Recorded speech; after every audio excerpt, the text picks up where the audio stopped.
Trucker Rod here in the S.E.E channel. We are shut down and hanging out here in Rocky Mount, Virginia at the Dudley's truck stop. It's that little truck stop that I walked around, I want to say last spring, and it's definitely 20 degrees out today.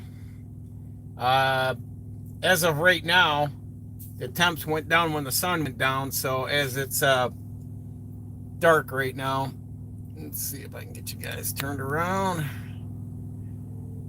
So as you can see, yeah, we're pretty much already here at 6:30. It's just pitch dark. But yeah, the temps went down. I left. Hey, before we get started, I just want to get right into the conversation without first saying, hey, if you could like, comment, and subscribe to the channel. As you know, we're trying to grow this channel and our other sister channel, RK Auto Detailing. And that channel is going to be, once we get 7 more subscribers on there, my goal is at least for the first month or once a month, doing a live stream and just out there doing shop talk, gearhead stuff, detailing stuff, just something that's off topic from what we do here. And so anyhow, I just want to bring that all to you guys' attention. If you know, like I said, if you could come along with us over there, and we'll grow that channel. As the years progress on, this channel here, I haven't really, I've seen a lot of YouTubers out there. They go in a direction with their channel. They kind of go all over the place, various different platforms and levels, whether it's cars, entertainment, finance, economics, investing, whatever. There's a few that I follow that stay the course, and that's what I've been doing with this channel. Is just stay in the course, staying in my lane. And right now we're just talking trucking, but down the road we will be slightly curving a little off into more economics when I am, you know, like I said, a few years down the road, when I'm out of the truck, I'm in my studio every day where we can have daily topics and discussions on economics, money, and investing. So, excuse me. But I just wanted to bring that to the forefront. I've just seen a lot of people's where their channels have, if you know, longtime followers on some of these channels, and you see there's been changes over their course, and I don't know if they even pay attention to how they're, you know, when you change up your channel, you have to plug in a lot of videos to get the algorithm then to follow that course, and it takes a lot. It's like stopping the train and trying to restart it onto another track. So that's the whole premise of why I just discussed that. So I really don't want to go too off topic on many things. Any more than, you know, like a lot of people that get into politics and all that, there's channels out there that talk politics, and politics does nothing for me. Politics doesn't affect my life. Politics is just cronies that are getting rich, and that's the whole U.S. government. All of the U.S. government is getting off from all of us. So I just take some notes from others to say, start your own business and be, you know, work your way into the club. So with bureaucracy, they give and they take away. And as you know, the last couple of weeks, everyone's been up in arms over social programs that give. And it's supposed to be there for dire times, not to be a substitute to live on for the rest of your life. But when things are changed, whether things are implemented, new laws, new policies, maybe something gets taken away as such with the government shutdown, that's never affected me. I have always just stayed the course and just kept grinding and working. And if things got tight, you just didn't go out for entertainment. You didn't go out to dinner. You didn't take trips or vacations. It's just what you did. A lot of people won't change that paradigm. They want their cake and eat it too, and they'll sit there on X and TikTok and scream, kick, and whine, and I find it hilarious because I find adult people that act like children, and for me, politics will not affect me. Politics does not faze me. When a new law or policy or bureaucracy happens, it's like you're standing on a set of tracks that you're going down, and maybe something new comes along. So a train's coming. All of a sudden, a train's coming. So they implement a new law or policy. The way to me today, I was just thinking, every time something like that happens, I just step aside and keep going. And so it's just something that Tony Robbins has always said is, you need to be able to figure out how to navigate yourself through the map of anticipating the map of success, and anticipate ahead of time what may be coming at you, and always stepping aside and keep moving forward. Yes, you're going to have to step and step and step, but you're going to be like Tetris. You're just going to be back and forth working your way up, and building yourself up. But if you're just going to be lazy and complacent and not do critical thinking, not motivate, and follow into the social norm of what they sell us. They sell us on entertainment and sports, reality shows, garbage like that on TV, and it does absolute nothing but make your mind very weak and lazy. I want to learn new things. I study new things. I've even, follow more of stuff in the Bible through some of the prophets online that my wife has directed me towards, and that's helped out. So you got to have a purpose in life, but in people that scream, kick, and whine like that, I don't care if you're my parents down to family and friends. I just remove you from my life, period. For that kind of behavior or thinking, I don't have time for it. So, anyhow, that's my little 2 cents today. So it's definitely. I walked out there with my T-shirt on, I took the trash out because we're gonna look at my fridge, and I opened the fridge and I had a bowl of chicken in there. It tumbled out all on the floor, so I had to get my vacuum. So now I had to take my cordless vacuum home and clean it out, because I got I probably got a good bowl of chicken down in the bottom of my Milwaukee vacuum in here. So took trash out, and I said, man, without a hoodie on, it is cold. So winter driving. I left the house yesterday. I got up. The wife had said something about a snow coming in, but I figured it's still the 1st of November. I'm not getting too worked up and fretting about it. Saturday night, and I'm like, come January and February in Michigan, then I'm like, oh, okay, snowstorm. Means I better leave early for work, because usually I got to dig. There's like a foot or two of snow on this thing from sitting for a couple days.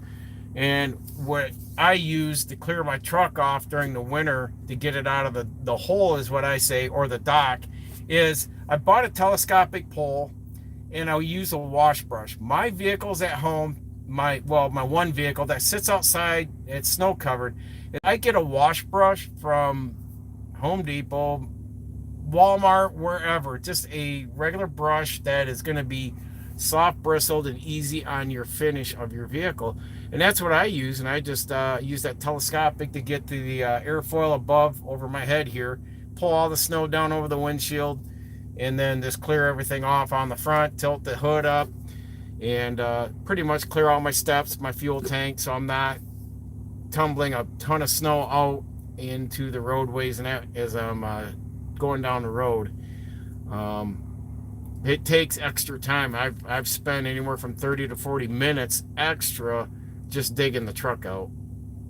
getting it cleared off so it is safe visibility wise. I'm pretty particular and anal about visibility and having snow cleared from all the windows and the salt, so it's not just going down the road and trying to look through a dirty haze through your windshield or into your mirrors where they're so corroded up that any reflection is coming back and it's just, you can't see down the side of your trailer. You got to take moments through your day and just wipe off at least your mirrors and your side windows. Obviously the windshield wiper or the washer fluids and all that will keep up with this through the day, so that way you prevent yourself from turning and running over a stop sign or backing in and misjudging something because you don't have a clear view on it. So that's some things you need to be very observant yet very motivated to be doing as you're doing a commercial truck like this, whether it's a semi truck, tractor trailer, or a box truck. It is very crucial that you keep some paper towels or something that you can go and clear the door windows and the mirrors off periodically when you're backing in or say maneuvering through a tight area in a city or something like that.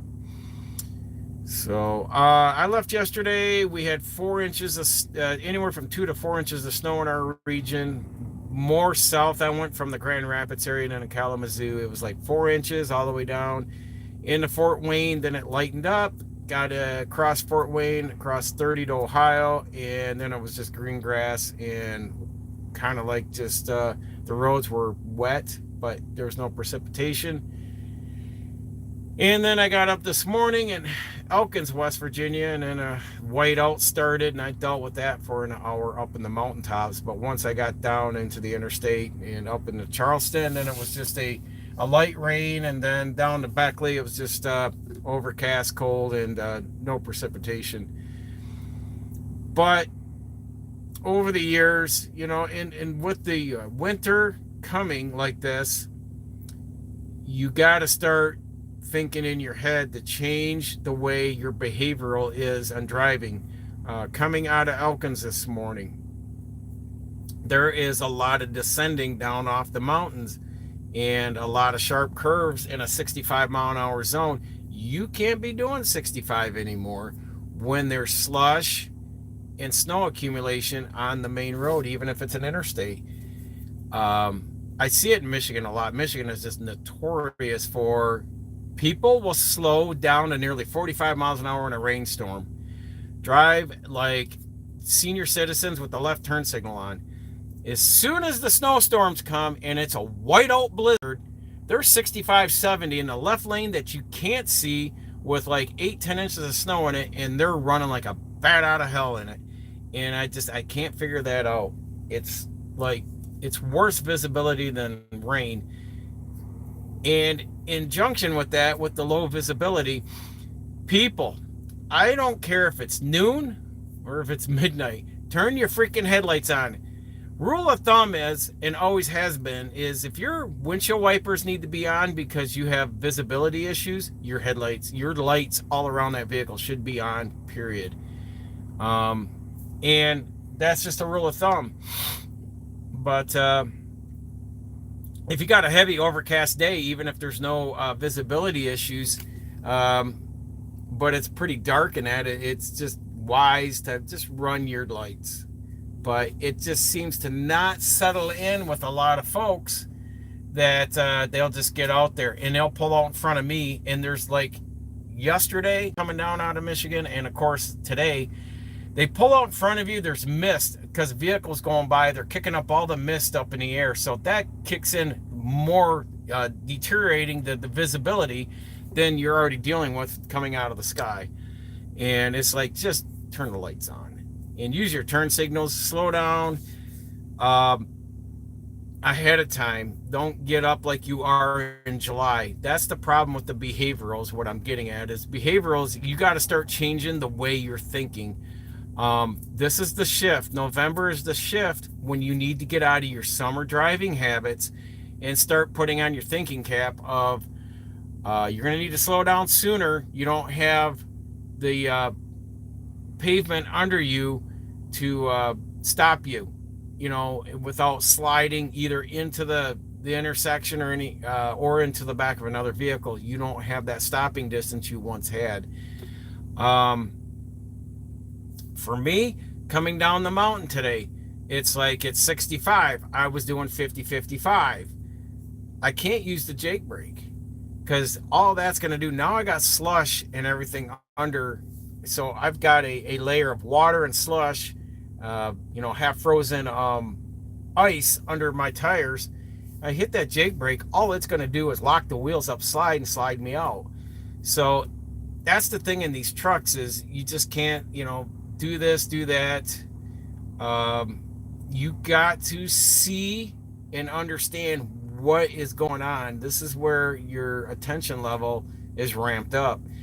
Coming down, so no Jake brake. You're taking a slower because when you're getting down, some of these curves, even though it's 65, it'll be posted right, like say 50, 100 yards before that curve, 55 miles an hour into the curve, before you go the next direction, into these mountains, even though, like I said, they're 4-lane highways. But, and understand for a commercial driver, those speeds that are posted are for cars, for vehicles, passenger vehicles, not for these commercial trucks. So you need to understand already, even in the summertime, if it's saying 55 and you're hitting it doing 55, 60, your truck may be leaning really hard and a good chance of rollover. So you have to even take it then into account that you need to go into that turn slower than what is posted. But now I'm like just getting down, and I knew, because I've ran this territory long enough, I knew about 45 minutes out I was going to be out of it, and I was.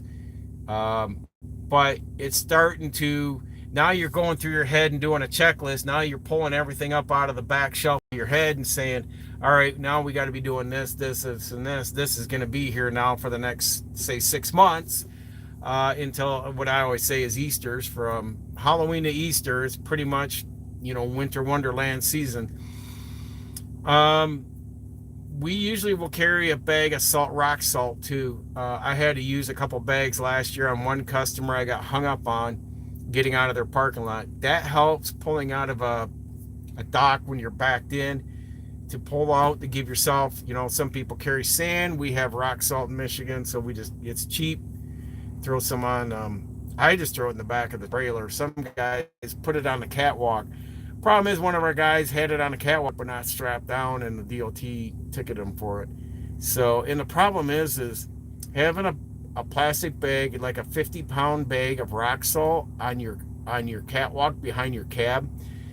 That thing's bouncing around out there. After a while, that bag may break open, and you're losing that stuff. And that salt, even if it gets out, is getting on all your components back there too. So I just put it in the tail end and off to the side of the trailer, and just secure it with bungee straps, and just leave it there through the whole route. So that just helps out. So yeah, there's many of things you got to do. Like, I've got a ton, and I'll show you guys when we go back here for the fridge. All my winter jackets. I've got a couple pairs of beanies. I got all my hoodies. My S.E.E heater's going on right now, which is kind of nice trade-off right now, so I don't have to sit and idle the engine on the hot days. Now that that's kicked in, I can shut this off. About the time I'm done post-tripping, I shut the truck off, kick the S.E.E heater on under the bunk, and it'll cook it in here, except for when it gets down to like last winter when I got -10, -16, I had to run the engine. The S-bar was just working like a dog, and it just couldn't warm up enough to keep anything in here pretty much over like 50, 55 degrees. So leaving early, I think that's the probably one of my top complaints, is people need to learn to get up knowing they live in a state that has winter storms. And if you know the night before, which doesn't take but 30 seconds, these damn cell phones, you can just click on, you can look in your locale, of what is the weather going to be tomorrow. All right, we're expecting, 6, 8 inches of snow. You know what? If you normally are getting up to go to work, say an hour before you go in, you should probably get up like an hour and a half, 2 hours. Oh my God, I got to get up that much earlier. If you want to be safe, or do you want to be um, that person that's like leaving like they are in July and still in that summer mindset, and they get out there now, their car has got 6, 8, 10 inches of snow on it accumulated, and these folks are going down the road, their back window's not cleared, they got a peephole out the windshield, a shit ton of snow on top of the car, and it's blowing all over your car, chunks of it and what have you. And to me, that's just downright laziness and ignorance. um, because not only is it a safety hazard for me to be around you, but you're also endangering yourself, and or if you're taking your children to daycare or school on your way to work, uh, take the extra time. And like I said, just get a telescopic pole. They sell them. Home Depot, Walmart. You can get a telescopic pole for whether it's painting or for washing vehicles and that. And then put a wash bristle head on it. And I'll tell you what, you can sit, just take it out of your garage if you don't have a garage, but have it by the back door inside the house so the bristles aren't froze up sitting outside. But clear your vehicle off, let it, and they say, oh, don't let your car warm up for more than 3 minutes. My freaking car will sit there for 10, 15 minutes. I don't give a shit. When it's 10, 0, 10 below, 20 below, my effing car is going to sit there and idle. I'm going to remote start it from my window. I'm going to take a shower. I'm going to get my coffee, and then I'm going to remote start it again. And and that's the thing now is I have to go out and set the heater controls. When I park the car for the day and know I'm not going anywhere, I got to make sure the temp is all the way up and the fan, the blower motor fan is turned all the way up. So when the remote start hits, at least it's clearing, warming up the windows and clearing all the snow off. Now, granted, if we got a ton of snow, I'm going to get up, go out before I take a shower and clear the car off and shovel a path around the car, and then I'll start it and let it warm up. But yeah, a lot of these folks are like, well, the technician says you shouldn't let it idle for more than 3 minutes or 5 minutes, and these climate activists and all that, and I'm just like, screw you, man. I used to sit in the 70s, go out and start the vehicles for my folks, and that's when we had carburetors and you had to go out and pump them like 3-4 times or stick starting fluid through the snow to that thing to get it fired up. You got all the heater controls on, cleared the car off, and then when you're ready to go, you're ready to go. But people, they get all prissy about things. But if you're going to live in the states that throw the white death of tundra at you, then you need to get up early. And you need to take your time going in and not drive like a psychomaniac, where you're endangering everyone, especially when buses are still moving through the icy and snowy roads. You should not be pushing the limits of the vehicle for the conditions that are present. So yeah, so that's what I bring with me. I keep in the car, and then when I get to the truck, I clear the truck off, I get it out. The truck's warming up while I'm packing it. Through the week when I'm out here, I don't pretty much have any snow accumulation because I keep this truck pretty well. I'm more of a summer baby, so I want this thing cooking like a sauna in here, and that's why I said the summertime, I don't complain. I don't care if it's 110 out. I'll bring it. I know I don't like it, but I'll deal with that than the stuff when it gets to be 0 degrees and you're snow and ice and nothing wants to move. My joints don't want to move. The hydraulics on that lift gate don't want to move. This truck does not like to get moving in the morning because the gear lube and all that fluids are cold from sitting, other than the engine. And yeah, so you got to take into account, you got to get things moving a little, you got to move along start up and get moving along a little slow pace, get warmed up and get moving.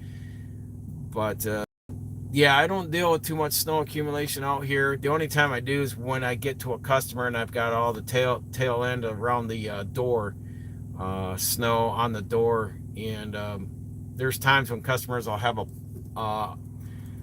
if they got a loading dock and or the lift gate, when I got it out, they'll give me a push broom and I can go and just broom off my back door because I got to roll the door up. It's not a barn door open type. Mine's a roll up. So it behooves me to keep that cleared off. Otherwise, when you go to open it, it all hits the seal up there and it just peels it off. And then so I'll flip the door and I got to back up to let the snow just kind of boom down on the ground. Or I'll pick the door up about a third of the way and let it drop and just knock everything off. But what else? Tire pressure. Stay on your tire pressures. Now I just serviced my car, my daily driver last week. It was a 5-pound difference, because now we're in colder temps. Your air pressure in your tires are going to go down. I would say now's the time to probably get them readjusted because they're going to go down because the colder air is going to be less dense, so it's going to shrink up the atoms and all that. It's like a basketball. Basketball is going to be feeling more flat and less bouncing in the wintertime than in the summertime. It's going to feel like it's overinflated because it is expanded, and that's what the air does.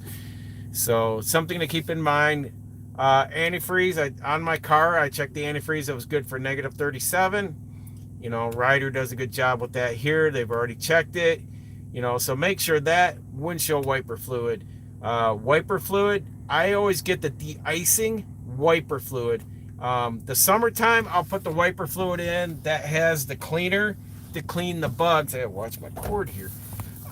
It's got the stuff to clear the bugs off your windshield. That's integrated in with the wiper, windshield. Keep that in mind, folks. When you change from summer to winter, winter to summer, you start changing that stuff out. Right now I've got the windshield washer fluids for my personal vehicles. They have the de-icer in it. So when you squirt it on the windshield, like in the morning and that, or say you go at work or in a store and you come out and you got ice built up, you can, if the squirters are working and not froze up, and that helps keep the squirters from not freezing up too, is it's got that de-icer in there. So it's something to keep in mind. Things you can mentally take a note and just front run and stay ahead of the curve, so you're not getting delayed, you're not putting yourself in serious risk of out there driving. I've just learned over the years. The other thing I've seen a lot of drivers will do is, I don't know if the comments are, no. Other drivers will do is they'll run the tandems on the trailers. You'll see a lot of times they'll slide the tandems way ahead, and just understand that this is your trailer, this is your wheels, and you can adjust your wheels forward or back. So this is the rear, and this is like a third of the way up the trailer. I put mine as far back up to the lift gate as I can because it puts more pressure down on the fifth wheel and gives me more traction on the drive tires of this truck.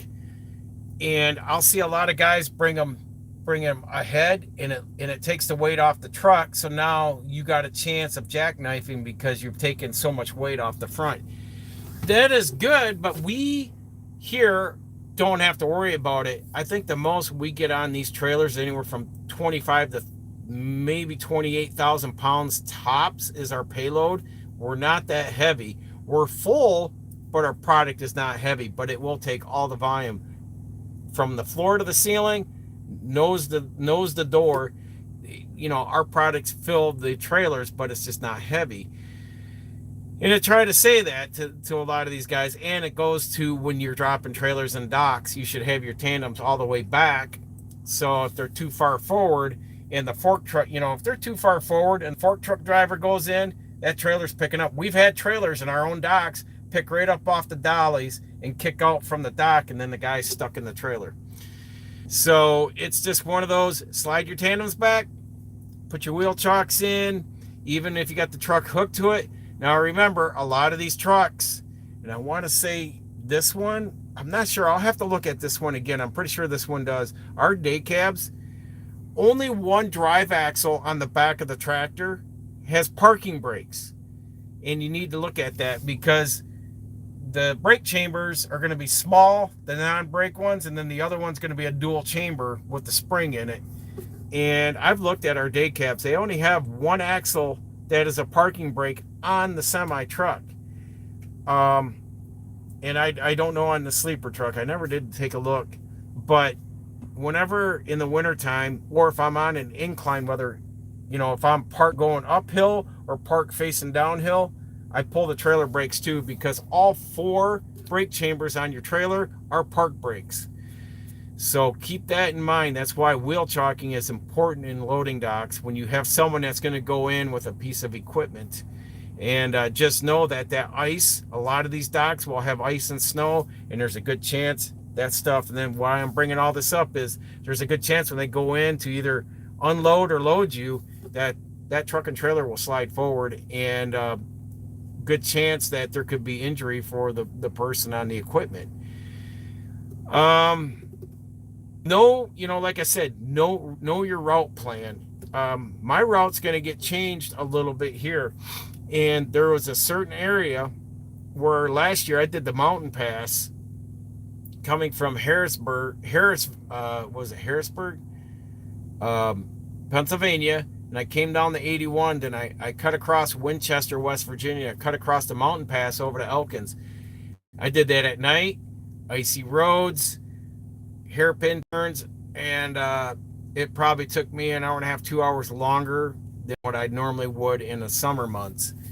So I just said, not going to do that again during the winter. Too sketchy. And the problem is not only in the dark, I'm having to run my high beams and then hit a hairpin turn. That truck's sliding. And you got to come down. So maybe it's 45, 50 miles an hour coming down the hill. I'm coming down 20, 25 miles an hour, and I'm on the edge of my seat because that truck, you can't just jam on the brakes, because once that truck goes in a skid, you're out of it. You lost it. You got to keep that truck always gripping the ground and hanging on. The other thing too is not only coming down the hill, now you got to face going up the hill. So now I got, when I'm in those situations, I lock my axles in. And we got one customer in Kentucky that even in the summertime, I'm locking my axle in on dry pavement, because that thing is nearly like a 60, 70 degree incline up. With this truck and trailer, even stuff will come out of my shelves when I'm going up that hill, and I got to put it in manual mode, because going up on that steep of an incline, and the truck shifts, it'll jump. So because it's such a steep incline, so I'll put it in for manual mode first, second gear, and I'll just hold it there, and that's the way I'll climb that hill. But I've already talked to the customer. I said, if we have snow or ice and I don't feel it's right to take it up there, I said, we're unloading at the bottom, because their warehouse is on top of a hill and their storefronts down here. Crazy. But I don't know if I've done a live stream up there. I'll have to go back and look from his, because I stayed up on top one time and they had some apple trees and deer and all that coming out. I don't want to say it was this year, it was the summer before. It's pretty cool. But yeah, wintertime, really, things can look pretty and beautiful in the summer, and then the wintertime, you are dealing with what I call winter white death. I just call the stuff out of the sky white death, because it is unpredictable, and if you get too complacent mentally, you're setting yourself up to have an accident or a fatality. It doesn't take a rookie to make a rookie mistake. And I got to check myself all the time when I leave the house, getting in my car to come to this truck, and check myself when I get in this truck. We need to change up any habits that we were doing, because now we have different circumstances. And I'm preaching this because I see the behavioral. It's behavioral driving that is ensuing out there across America during the winter months. They just continue, and the problem is You all that buy all-wheel drives is far worse than I would rather have a front-wheel drive, because you're because the all-wheel drive allows you to push past the limits of the the precipitation that is happening, whether you're in a snowstorm or you just came out of a snowstorm. Now there's accumulation on the ground, or there's packed snow and ice, and now you're um, having that under your tires. Well, the all-wheel drive is going to give you all the traction to go, say 70 miles an hour doing the speed limit. But understand, it's not going. It's not so much of that is trying to stop or make a sudden adjustment with your steering wheel. That you will find out is that's when you should have better tires, or the all-wheel drive. It'll give you traction to take off and go, but it's not going to give you're getting a false sense of security from the all-wheel drive, thinking that this is the end all be all. You can't crash out.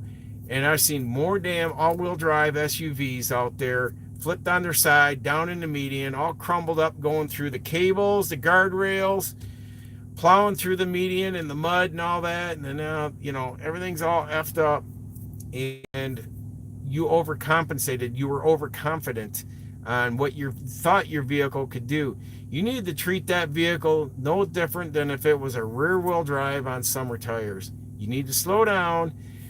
The all-wheel drive gives you traction to take off, and it gives you the traction for deep snow.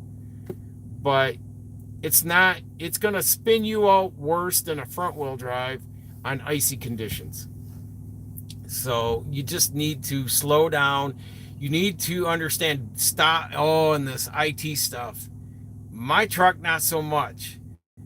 But my wife's car, it has some of the sensors on it. The newer stuff I've driven, yes. The computer wants to adjust for conditions. I'm telling you right now, I did find a cheat code for my wife's car to turn off a lot of the mitigation and the steering and all that stuff off permanently. Instead of just doing a temporary while we're driving it. But you need to be feeling what the car is telling you, what's under you. If you feel that car jiggling around while you're just nonchalantly cruising down the road, it could be black ice under you. There could be high winds. Like right now, the wind's rocking this truck. The wind is blowing. Let's see if I can get you guys to see, because there's leaves out here on the ground. Yeah, they're right there, but I don't think you guys can see too that. But there's leaves out here blowing. This truck's rocking back and forth. There's no flags around here or anything. But right now, this truck is rocking back and forth, and the wind's blowing. I don't know if you ever. I went through this back in the late '90s when I had a Ford Aeromax with a condo sleeper. It was the last year of the Ford made a truck before Sterling bought it up. I was coming out of the 401 out of Toronto, and I was coming down to Windsor. And that crosswind, because you're going north, I was going south. So basically I had, the west to east winds coming. It shoved me over in the other lane quite a few times. And you will know, even in a car, and I've had our cars do the same thing, where it'll start sliding you over. That wind can push hard enough. And like I said, if you're over driving stuff, in that crosswind, like you're like riding along a tree line and you come up into, say, a few miles of open farm field, and that crosswind kicks across, you can lose that car. And you wonder how. You can look at the circumstances. You'll see the wood line where it's a breaker for the wind, and then you may see a bunch of cars that got pushed over in the ditch, and they're like, how'd they end up there? And it's like they came out driving too fast for conditions. So when they came out of that wood line and went into on the road and went out in the openness of the crosswinds that coming across the field, and it caught them off guard, and they overreacted because it jerked the car enough. and they overreacted with the steering wheel and put themselves in a ditch. I've seen that a lot. Um, Other things I've done. Winter times, pretty I'm pretty on top of it. I think my wife will agree. I stay pretty on top of things, driving wise and all that.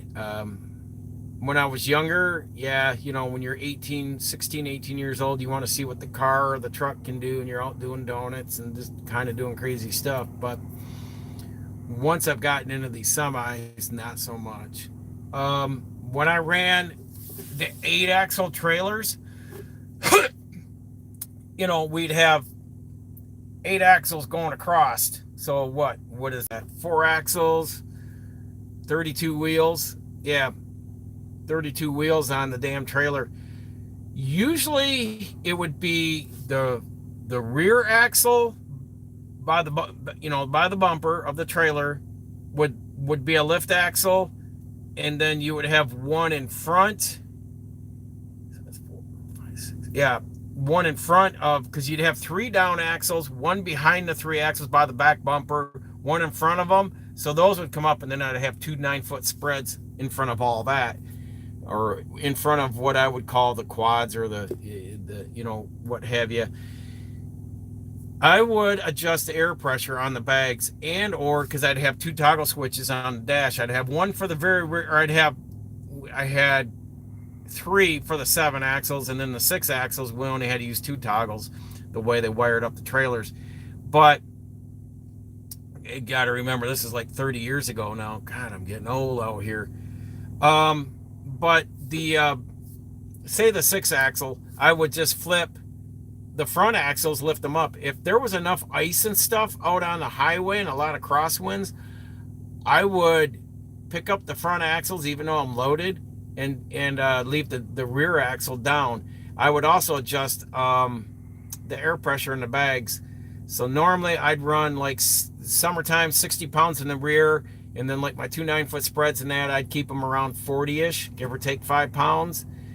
And sometimes we'd even lighten them up a little more than that during the winter time, because the problem is when you've got that many axles going across that trailer, I can put all those axles down on an empty trailer. All the axles down. I don't have to put the dollies down. The damn axle, 8 axles will hold the front of the nose of that trailer empty up. And I don't need the dollies down unless the airbags are leaking out. Then she'll, nosedive down. So what does that say when you got them all down on an icy road?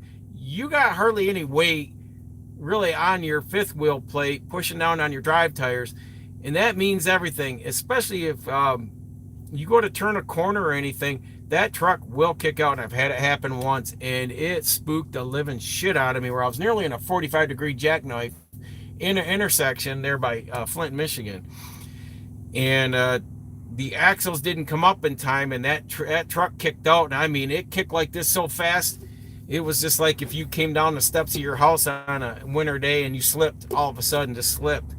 And I learned then and there, in the wintertime, I'd pull those axles up sooner than I normally would in the summertime, before the stoplight, stop sign, wherever I was at, to make a turn. So, and you had to learn to play with the axles to distribute your weight, because weight was a key thing when you're hauling 160 to 200,000 pound loads. So, and it's the same with this. I constantly keep my axles all the way back, because I want all the weight being down here to the Appalachians. I want all the weight on my drive tires as much as possible. And even when I ran reefer, I would run the farthest pin back as I could to keep as much weight down on the front as I could, but still stay legal. But then, whether I was doing overhead garage doors or reefer, we were always running, right at 75 to 80,000 pounds on the scales. This here, I think the best we're doing is 65,000 on a heavy day. So 60 on average. So we're not that heavy. So I, got to keep that in mind as we're going forward. But hopefully some of this gives you guys some insight. keeping your tail light lenses, that's the other thing too. A lot of drivers don't do that. When you come to a stop, whether it's a customer, whether you stop at a rest area, a truck stop for a bathroom break, coffee break, walk to the back of the trailer, and all that snow is going to kick up and churn up, and then they stick to your tail lights on your trailer, and then you lose your tail lights. No one can see them because they're snow covered. Whether you get a rag or a squeegee or just take your work gloves, go back there and clear those lights off so people can see what you're going to be doing when you're stopping, turning, and all that. Because you wonder why is this guy pissed off at me? Because there's so much snow on the back of your trailer, your lights are obstructed by the snow. They can't tell if you're stopping or turning or what you're doing. They don't know what what's happening. So these are things. Trying to think what else. As far as driving, the biggest thing is pay attention to your surroundings, what the road's telling you. Like today, I did pass a guy. He was an oversized load, so I went around him, and I knew it was safe to go around him. It was. I looked at with these new trucks, you can see the temperature. In the old days, before all the computers and IT and that, when we just had mechanical gauges in the truck, you read everything out on the road. According to what you saw on the road, the spray from the tires coming up. Now, even though this guy had a mist coming up from the tires, I was looking at the tires, the pavement, and I could see water kicking out. So I said, all right, we're not frozen conditions. So I went around him, and because I knew when we started pulling in the hills, he was going to be down to probably like 40, 45 miles an hour. So it's things like that. And it's not like, you got to stand at the edge of your steering wheel and paying attention, but you just got to be, as you're scanning across your windshield to mirror, you're being more observant now than you would in the summertime. I mean, even now, but summertime, I'm looking for deer and other critters and animals late at night or early in the mornings. But now you're having to deal with inclement weather and cold temps, and antifreeze. Check your antifreeze. This is when you can really be neglecting summertime, and I'm a culprit of that. Not looking at your antifreeze and seeing where the level is and if everything's looking good, because it really sucks when you got to sit in a truck that's broke down on the side of the road and you have no heat.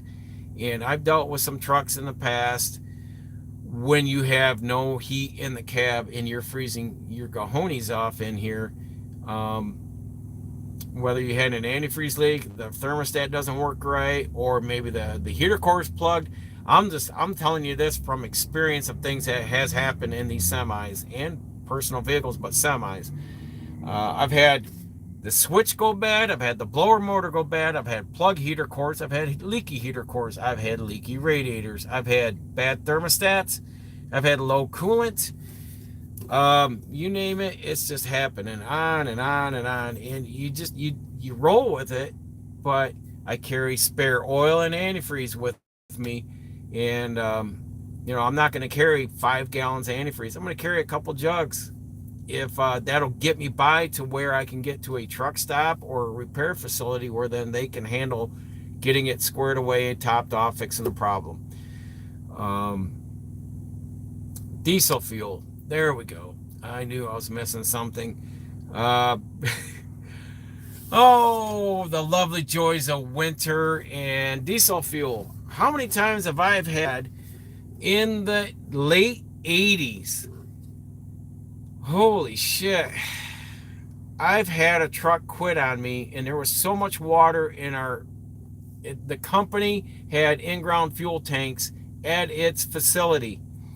It had seeped in because it sat in the ground for so long, for so many years, that it seeped groundwater into the tanks. We had water in the fuel. So the one winter, it was like a slushy of fuel in the fuel tanks, and my fuel filters were like just chunks of ice.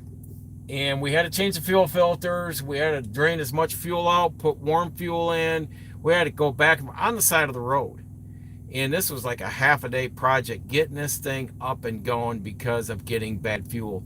Now, in the last 11 years, um, I've had this Freightliner, no.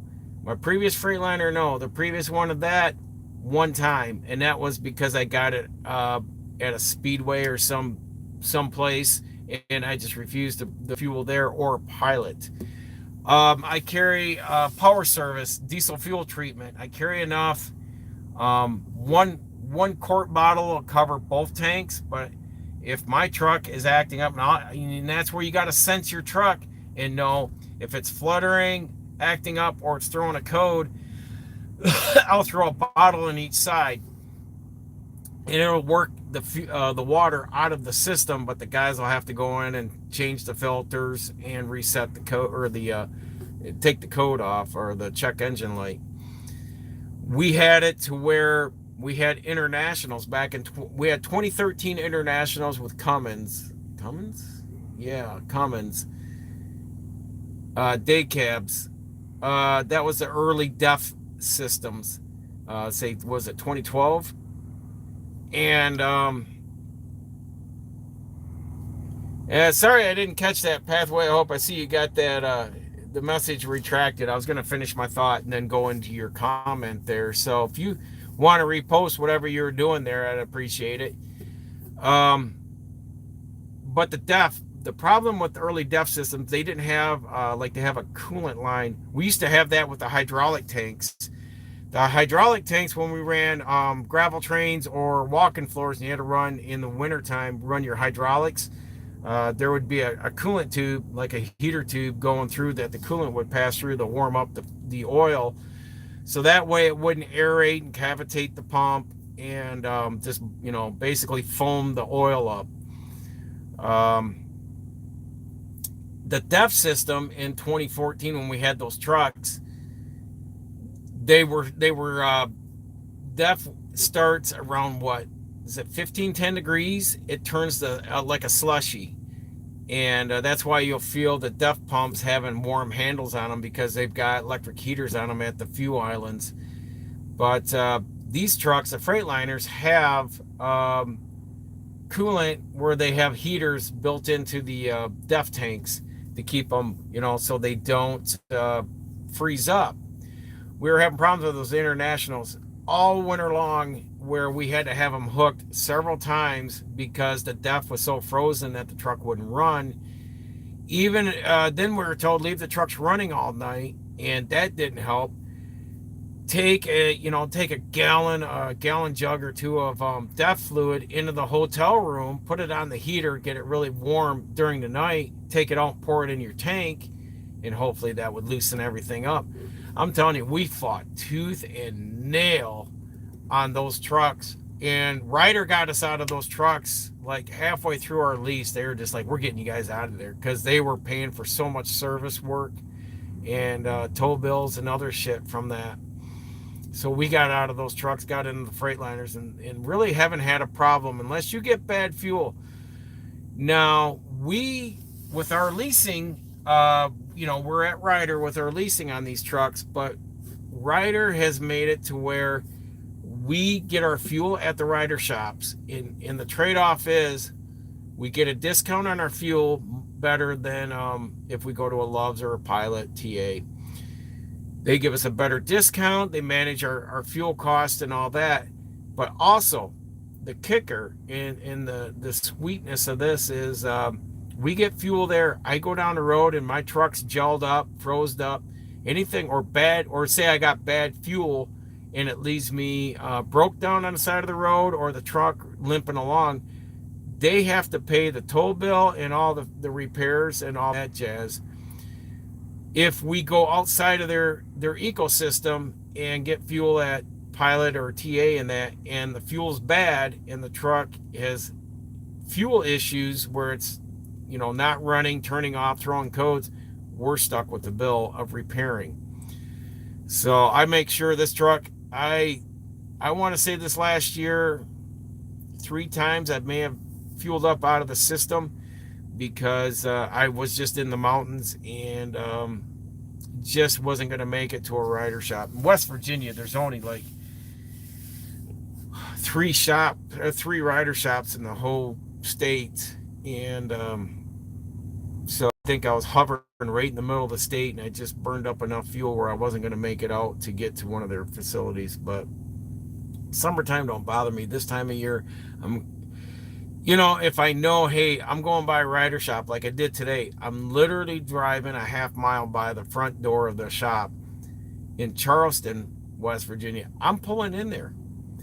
And I'm just going to get fuel because now it's wintertime. And if I got to sit and idle this truck at night, I break down on the side of the road or anything that happens now, or say there's a bad winter storm or something, and I'm sitting on the side of the road with a backup like a lot of people get with Wyoming and Nebraska and all that. You want to make sure your tanks are high and tight through the winter months. And I try to tell a lot of our drivers that too, is go, well, it's too tedious to go out of my way to a rider shop. I'm telling you, man, even if you drive down the road for 5 hours or 8 hours and you're going by one, but you're still half a tank or more, just top it off. Just top off the diesel. I can get by the whole week. I got by on 2 weeks of driving nearly 5,000 miles. Well, I want to say, take that back, 4,500 miles on one tank of DEF. And I think I carry around 22 gallons on this hog. So she carries a lot of DEF. But they put in 19 gallons when I did top it off after 2 weeks. So yeah, so let's take a look at what I got in the fridge and what we're gonna do for stop that. Turn you guys around here. So yeah, so that's me rambling on, but just trying to give you some of my experience over 1980, 1990s, 2000s, 20 teens, 2020s, winter driving. And so, as I said, I'm an AMSOIL dealer. And so, yeah, I always bring something to read. And got some water, cleaned out my coffee cup. So, what do we got in here? All right. Of course, ketchup. That. Oh, what do you guys want to see in here? I got cottage cheese. Actually, get that out. Because what I'm going to have tonight is, I get this. Here's some provolone. I got provolone sliced cheese here. And get a pretty good deal on that. I use these wraps as I showed you guys before. Got these wraps. These were a pretty good deal. Like I said, I got away from using bread, but I got a lot of shredded cheese in here. This is a 4.5 cubic foot refrigerator by, just so you guys know. So this is 4.5 cube. Oh, let's see. I got some jelly, strawberry jam, spread, mayo. This is the key thing I get from the mustard. Local deli. I get the shredded cheese from our local deli, and that's the Fred Meyer or Meyer, but shredded chicken. So with that shredded chicken, I can do up a soup. I can add more of it to well, focus there. Come on, you turd. But I can put this in chicken noodle soup. Have more chicken in my chicken noodle. Cream of mushroom soup. Why won't you focus? Of course you don't want to focus though. But that chicken is a very good base.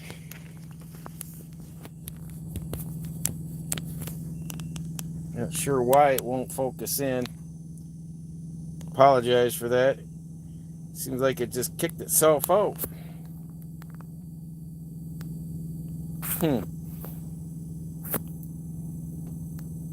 Well, that side's looking good. Let's see if I just reverse it. There it goes. It's a little better. I don't know why I did that. So, what else do I got here? Oh, I'm going to have to tell you guys I cheat a little bit. My wife knows it. But I got these from our local deli. The bakery's right next to the deli. So get those strawberry Swiss rolls. That'll last me a couple weeks or more. And I know she's going to razz me in here on that. Well, get in there. I have this for dip, veggie dip, chip dip, because I got some chips. I got another tub of that shredded chicken back here. So I got 2 tubs of it, and they're about 10 bucks a piece. I've got blue cheese crumbles. Got the ranch. Cheese. There's my C4 packets I put in the water bottles. Some more chip dip. So I like this stuff. We use this for a lot of nachos and other stuff. I may warm up and have some chips and salsa. Honey mustard, milk, creamer. Of course, there's my creamer in a glass jar there. I really like and digging this stuff, man. This Kinder's sweet sesame teriyaki. I'll usually put that on on the chicken with a little honey mustard.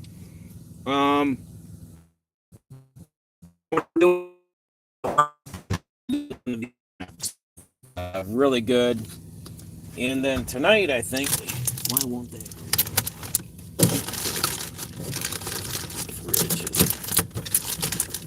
Winter time's here, so I don't have to leave my inverter on all weekend anymore like I do in the summer. Yeah. All right. We'll finish out what's in the fridge, but I've also got this to go in the milk. Got this PB2. I used to use this when I would have something to give me a pick-me-up when I'd race. Yeah, Swiss rolls. This is usually pretty good when I'd do some training when I was racing, supercross and all that. And then, of course, a tablespoon of raw honey. And then what do we got down here? What I'm going to do tonight is, here's the cream of mushroom with roasted garlic. I'm doing chicken in that tonight. I had a wrap and tomato soup last night. Cream of mushroom and roasted garlic. Tomato soup. What else we got in here? We just got more tomato soup. I like tomato soup. Tomato and chicken. More cream of mushroom. So as you can see, and then I've got some Chef Boyardee spaghetti and meatballs when I want something a little more dense and filler. The other thing too I like is that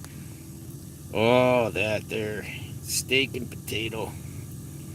Yeah, do a little soup and a wrap. You know, I'll do a lot of wraps with soups, something like that. So yeah, it's getting blurry. I know, and it's in the shadows. See, I gotta hold it still while I'm doing it, and it gets difficult. But yeah, so cream of mushroom with roasted garlic, tomato soup, chicken noodle soup, spaghetti and meatballs. I got the Campbell's chunky steak and potato soup, and then the PB2, the raw honey, and then like I said, left the raw honey out. That heater's going right now, right in front of it. The other thing too is, it's my bag, but I keep a lot of these beanies here. Another beanie hats, but all my jackets. So I've got my Carhartt vest there. I've got a zip-up hoodie. I've got my reflective vest. I got a belt. I think another backpack. Then I got this big thick boy here. This thing is thick as sin. And then another zip-up hoodie. So I've got all this for the most part for winter time. I've broken down enough, and luckily I got the S-bar heater in this one. But the other truck, when the DEF system disabled the truck, it left me without any heat. And it took them 8 hours to come out and get me with 2 tow trucks, because they had to tow the truck and then they had to pull the trailer. So Anything else? That's what was in the fridge tonight. We're gonna have roasted garlic, cream of mushroom with roasted garlic, and I'm gonna put chicken in with it, some cottage cheese, probably some chips and salsa. I don't know what else I may do. So that's tonight's menu. I figured I'd just bring that along. Reconnecting. All right, reconnect. I bumped it. Sorry about that.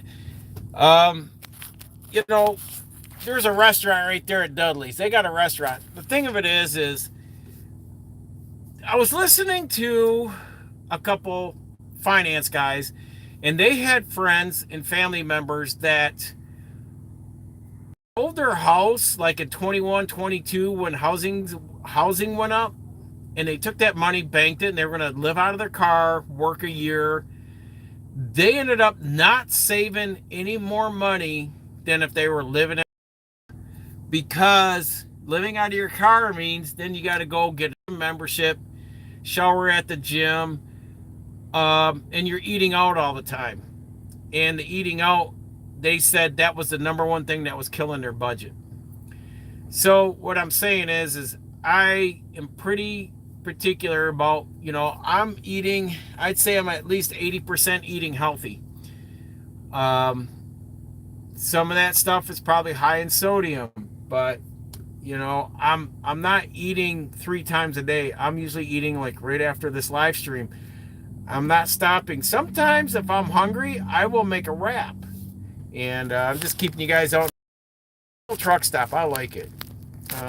I don't know. I'm parked in a different area than I normally would be, so I don't know if I'm allowed to be over here by the service department. So we'll see. There's other trucks over here.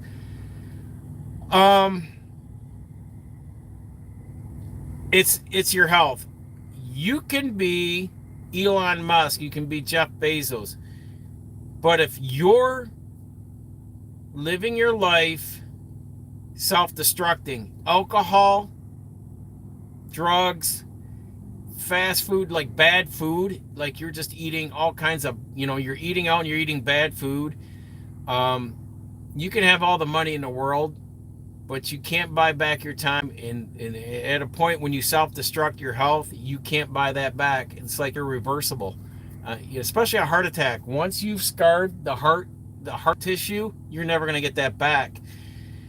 And you got to understand that your health and mental health, your physical and mental health, is the most important thing.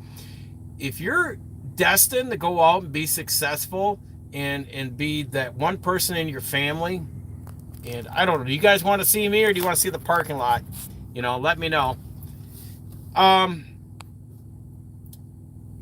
If you're going to be that person that is motivated and driven to be the more successful person in your whole family generation, you got to start with your physical and mental health, because once you have that, you have it under control, you're doing great, you got a clean bill of health from a health professional, you can go out and be successful knowing that you have your foundation strengthened and built, structured, that you can go on and be anything you want in life. But if you don't get the fundamentals of eating healthy and letting things mentally, letting a lot of things roll off you, like I said, a lot of people, the last couple of weeks, everyone was up in arms over all kinds of social program stuff and this and that, and then of course all the voting and this and that. I found it hilarious, but I'm like, I don't care. I'm staying on my path. I'm not letting that distract me or shake me up or do anything like that. It's stay on the course of what you're doing for greatness. And if you're going to chase that excellence, come on, excellence. If you're going to chase that, you need to be physically and mentally strong and have your foundation and your built, impermeable, and able to withstand many storms as you're climbing that ladder. Because a lot of people, they'll just get complacent and they'll stay right put the way they are in life. They'll stay complacent in their jobs, where they live, what they do, and they never change. And, for some people, hey, that's great. Kudos to you. I'm not that person. I am high energy. I am on the go, and I want more out of me in my life. And that means ever changing the dynamics and the landscape of my life all the time. And I think people, they need to be doing that. And the other thing is not going out looking. Uh, you need to know that, and you see that a lot. You've seen it. You've seen it a lot in the last like 3 decades. When these guys would come up through college football, they go into the pros and they start making the millions. They can't seem to let go of the hood. They still think they owe it to their neighborhood, and they bring all their homies from the hood and they pull them down financially. Um, how do you want to say, they get in a lot of trouble because they're still heading down that path that their friends have been ingrained, the ones that never got out of the neighborhood. And you'll see a lot of guys implode their careers because they've allowed a lot of negative past, because they believe that they owe it to them. And there's times when, dude, man, if everyone else is going to stay the same and you're chasing excellence, and sorry guys, and you're climbing a ladder of being, far more successful than just staying put. And maybe it's kind of like on the movie Blindside with Michael Orr. He got an opportunity with the Tuies to move up and go to a better school, get recruited to a nice college, or if he didn't entrust them, and I'm just kind of making in light of this, is he could have stayed in the hood, and look where most of those guys either ended up in jail or dead. And that's what I'm saying is, there's going to be things you need to change in your dynamics of your life. And physical and mental health, it starts there, because you're never going to get anywhere in life if you're imploding yourself by eating bad, drinking alcohol, smoking or doing drugs that impair your judgments and your decision making. That you will leave yourself dead young, or broke, and wondering, why aren't I like so and so? And we came up through the same neighborhood. We grew up together. We went to the same school. Like everyone in that school just did the same thing, went to the same factory job when they all graduated. But this guy went off and did something else. He didn't follow the social norm. He went up and chased his dreams of becoming more successful than just taking what a lot of people would did in the 50s and 60s.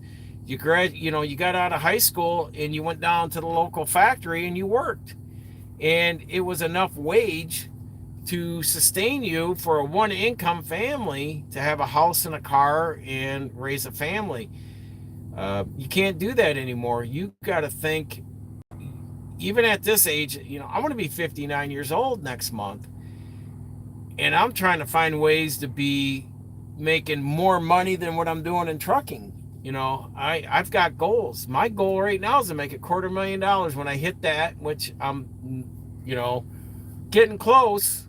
Year by year, I'm getting close. But I told the wife, once I hit the $250,000 mark per year, my goal is then to do $1,000,000 a year. I want to be a millionaire. It can be done. It's easily can be done in this market now with trading and crypto and all that stuff, if you know how to trade it. And that's the stuff I've been studying besides starting businesses, but I also have my stock brokerage and doing other things. But there's ways to make money and have wealth and preserve that wealth, because it'll give me a nice nest egg in the future, but also to leave something behind and legacy for my children. But again, the whole purpose was, in where I went on this talk was, eating healthy and having health, physical and mental health. You got to know when to let things roll off. I had to do that when I left trucking to go to school to be a doctor. I had to cut a lot of people out of my life because I started seeing, when I started getting around other people of different mindsets in that school, that I need to, there's people that will never change or ever advance in life, and they'll stay the same. And I didn't want that. I didn't want that for me, and I definitely didn't want it for my kids. And I think that dynamics of my mindset changing in 2000 and 2001 has reflected too on my children and the way they are driven and to do better than even their colleagues from high school and college. Because I've pushed them and I encouraged them to go outside of their comfort zone of doing things that, you know, they've even said, I never thought I could ever do this, but I've encouraged them. But I said, don't ever let that emotion of fear ever hold you back or deter you to ever succeeding or going forward and progressing in your life. And I took the hat off. It's getting warm in here now with that heater going. So anyhow, folks, that's winter driving. That's what's in the fridge. We'll try to do that every week, you know, just kind of see what, you know, because I'm trying to change up. Last week? I had salad, and I was putting chicken and cottage cheese and blue cheese crumbles in on my salad. And so I'm trying to change up, because you can start running the same old, and then you get pretty fatigued. And the wife will usually, she made chili, but we're plowing through that pretty good over the weekend. She made it Friday, and I was definitely loving on that. But steaks, was it last week? Yeah, that's right. Last week we did steaks, and I took those out on the road with me Thursday and Friday, because I ran Sunday through Wednesday, went back, got a trailer, and you guys got to check this truck out. Nice W900. That's my all-time favorite truck. He's got a 60-inch flat top sleeper on there. That's a nice truck with a Mack. That's a brand new Mack trailer. Don't hardly look. She's shiny.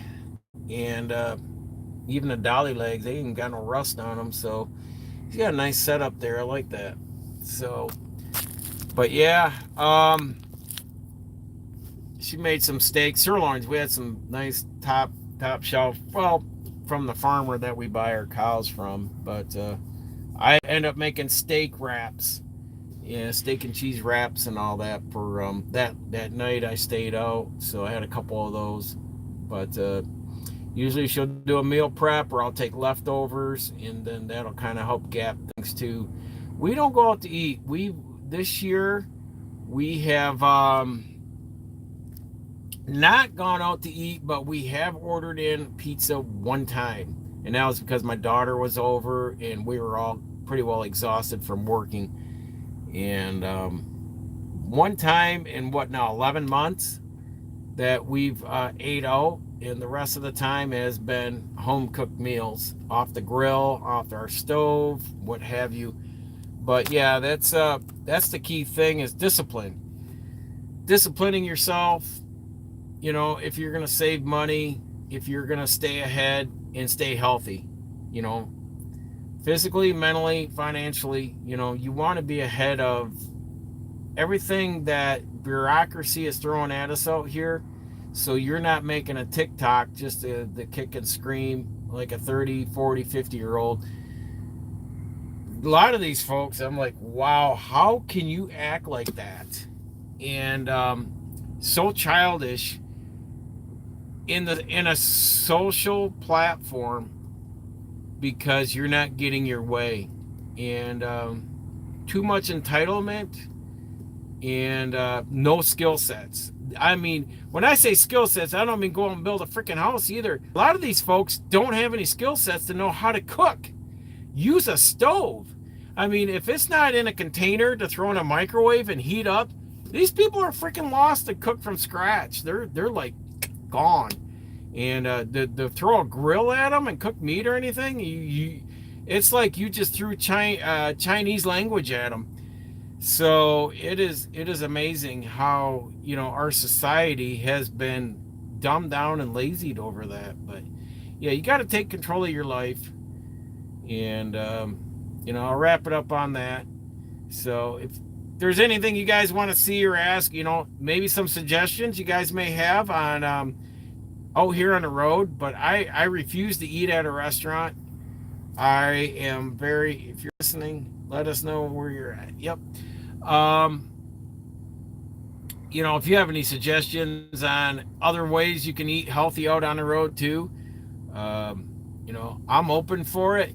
I definitely am running through my head now. Remember, I do have, and I have practiced for many years as having a degree in exercise physiology, and have courses in nutrition and psychology minor. But the big thing was when I trained and raced, I was pretty anal on eating right and having the caloric. Like I can't eat like I used to, and when I raced, I ate like fueling a bulldozer all day. But and my wife will attest to that. But I've slowed down as I'm getting older and slowing down myself. I've also noticed that I'm not eating as much as I used to 5, 8 years ago. I think my body's just kind of at a set point where I can just be comfortable.